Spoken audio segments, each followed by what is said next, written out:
வணக்கம். சினி உலகம் நேயர்களுக்கு என்னுடைய வாழ்த்துக்கள். ஏன்னா இப்போ சினி உலகம் 2 மில்லியன் சப்ஸ்கிரைபர்ஸ் ரீச் பண்ணியிருக்காங்களா. வாவ்! நானும் ஒரு யூடியூப் சேனல் வச்சுருக்கேன். 10,000 வந்தாலே குதிக்கிறேன் நான். 2 மில்லியனுங்கிறது பெரிய ஃபிகர். அப்படின்னா நல்ல விஷயங்கள் அவங்க கொடுக்குறது உங்களுக்கு பிடிக்குதுன்னு அர்த்தம். சினி உலகத்துக்கு என் மனமார்ந்த வாழ்த்துக்கள்.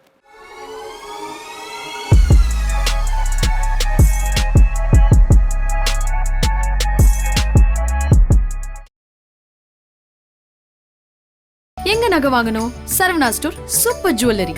எந்த நகை வாங்கணும் பாருங்க, பார்த்து வாங்குங்க. Saravana stores super jewellery. So பொதுவாக வந்து தாமரை செல்வி அவர்களை பற்றி சொல்லணும் அப்படின்னு பார்த்தீங்கன்னா, அதாவது அவங்க வீட்டுக்குள்ளே வரதுக்கு முன்னாடியே ஒரு இன்ட்ரோடக்ஷன் வீடியோ இருந்தது. அதுக்கப்புறம் அந்த இன்ட்ராக்ஷன் டாஸ்க்னு ஒன்று நடந்தது இல்லையா. ஸோ அப்போவே வந்து அவங்களோட ஃபேமிலி என்ன, அவங்களோட பேக்ரவுண்ட் என்ன, அவங்களோட கதை என்ன அப்படின்றத எல்லாத்தையுமே வந்து சொல்லிட்டாங்க.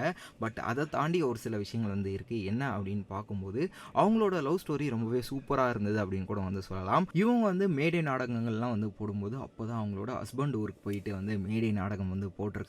அப்போ அதாவது சொல்லுவாங்க இல்லையா, பார்த்தவுடன் காதல், அதாவது லவ் அட் ஃபர்ஸ்ட் சைட் அப்படின்ற மாதிரி. ஸோ அந்த மாதிரியான ஒரு விஷயம் தான் வந்து நடந்திருக்கு. ஆமாங்க, அவங்க ஹஸ்பண்டான சாரதி அவர்கள் ஃபர்ஸ்ட் டைம் அப்போ தான் வந்து தாமரை அவர்களை வந்து பார்த்துருக்காங்க. பார்த்தோன்னே பிடிச்சி போய் உடனே போய் வந்து அவங்கள லவ் பண்ணுறேன் அப்படின்ற மாதிரிலாம் வந்து சொல்லிட்டாங்க. அப்போ நம்ம தாமரை அவர்கள் வந்து உடனே வந்து ரிஜெக்ட் பண்ணிட்டாங்க. அதாவது என்ன நம்பி தான் என்னோட ஃபேமிலியே இருக்குது, நான் வந்து லவ்லாம் பண்ண மாட்டேன் அப்படின்லாம் வந்து சொல்லிட்டாங்க. இருந்தாலும் நம்ம சாரதி அவர்கள் அப்படியே இந்த படத்தில் வர ஹீரோ மாதிரிலாம் வந்து பின்னாடியே வந்து சுற்றி அதாவது நம்ம தாமரை செல்வி அவர்கள் எங்கெல்லாம் போய் வந்து நாடகம் போடுறாங்களோ, எந்த ஊருக்கெல்லாம் வந்து போகிறாங்களோ அந்த ஊருக்கெல்லாம் நம்ம சாரதி அவர்களும் அப்படியே போய் பின்னாடி ஃபாலோ பண்ணி இம்ப்ரெஸ் பண்ணதுக்கப்புறம் நம்ம தாமரை செல்வி அவர்களும் ஒரு வழியாக அப்படியே வழிக்கு வந்து அவங்களும் வந்து ஓகே அப்படின்னு சொல்ல அப்படியே வந்து அங்கே அவங்களோட லவ் ஸ்டோரி வந்து மலர்ந்துருச்சுன்னு வந்து சொல்லலாம். இருந்தாலும் நம்ம தாமரை செல்வி அவங்களோட வீட்டில் வந்து பார்த்தீங்கன்னா இவங்களோட லவ்க்கு வந்து ஒத்துக்கவே இல்லை. இன்னொரு பக்கம் இந்த பக்கம் சாரதி இருக்காங்க இல்லையா, அவங்களோட வீட்டு பக்கமும் வந்து ஒத்துக்கல. ஏன்னா ஒரு நாடகம் போடுற ஒரு பொண்ணை நீ எப்படி வந்து கல்யாணம் பண்ணலாம் அப்படின்ற மாதிரி வந்து ரெண்டு பேரோட வீட்டில் இருந்து வந்து பயங்கரமான எதிர்ப்பு.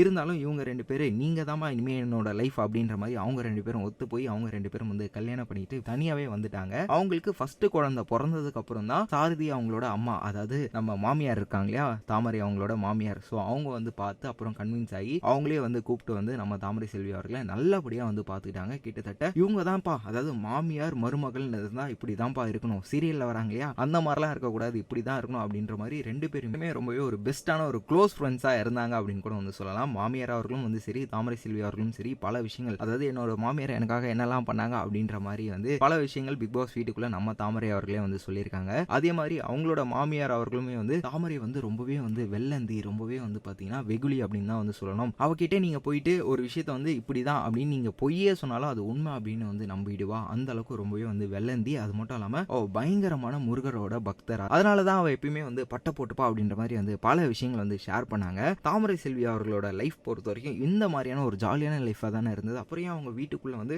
ரொம்பவே சோகமாக பேசிகிட்டு இருக்காங்க அப்படின்னு பார்க்கும்போது அவங்களோட முதல் பையன் சிவராமன் இருக்கார் இல்லையா. ஸோ அவங்க வந்து பார்த்தீங்கன்னா ஏதோ ஒரு சின்ன ப்ராப்ளம்னால, அதாவது ஃபேமிலிக்குள்ளே என்ன ப்ராப்ளம்லாம் வந்து தெரியல, அவங்க இப்போ தாமரை செல்வி அவங்க கூட வந்து இல்லை, அவங்க தாமரை செல்வி அவங்களோட அம்மா இருக்காங்க இல்லையா, ஸோ அவங்க வீட்டில் தான் வந்து வளர்றாராம், அதாவது அவங்களோட பாட்டி வீட்டில். இதனால தான் நம்ம தாமரை செல்வி அவர்கள் அந்த இன்ட்ராக்ஷன் டாஸ்க் அப்போ ரொம்பவே வந்து கண்கலங்கி 6 மாசமாக என் பையனை நான் வந்து பார்க்கல, அவங்க வந்து என்ன சொன்னாங்க, என்ன தப்பாக பேசினாங்க, எதுவுமே வந்து எனக்கு தெரியல அப்படின்ற மாதிரி வந்து பல விஷயங்கள் வந்து ஷேர் பண்ணிக்கிட்டாங்க. ஸோ இதெல்லாம் தான் வந்து பார்த்தீங்கன்னா தாமரை செல்வி அவர்களை பார்த்தீங்கன்னா ஒரு சில விஷயங்கள் இப்போ நான் வந்து ஷேர் பண்ண ஆசைப்பட்ட விஷயங்கள் அப்படின்னு கூட வந்து சொல்லலாம். ஸோ வீடியோ பார்த்துட்டு இருக்க மக்களே, நீங்கள் நம்ம தாமரை செல்வி அவர்களை பற்றி என்ன நினைக்கிறீங்க, அது மட்டும் இல்லாமல் வீட்டுக்குள்ளே அவங்களோட கேம் பிளே எப்படி இருக்குது அப்படின்றதெல்லாம் நம்மளுடைய கமெண்ட் பாக்ஸில் வந்து லீவ் பண்ணுங்கள். அண்ட் முக்கியமாக பிக் பாஸ் சீசன் 5 டைட்டில் யார் வின் பண்ணால் நல்லாயிருக்கும், அந்த கண்டஸ்டன்ட்டோட நேம் என்ன அப்படின்றதுக்கு கீழே மென்ஷன் பண்ணிட்டு தொடர்ந்து இந்த மாதிரி பிக் பாஸ் அப்டேட்ஸை தெரிஞ்சுக்க சினி உலகம் சேனலை சப்ஸ்கிரைப் பண்ணிட்டு பக்கத்தில் இருக்க பெல் ஐகானை பிரஸ் பண்ணிடுங்க. நீங்க யாரு? யூடியூபர்ஸ். ஆமா, யூடியூப்ல என்னென்ன பண்றீங்க? வீடியோஸ் தான் போடுவோம். நாங்க மட்டும் என்னமா பண்றோம்? நீங்க ஆண்டி கூட சேட் பண்றீங்க? தம்பி, அது Facebook, Instagram. சாரி யூடியூப்ல எல்லாம் சேட் பண்ற ஆப்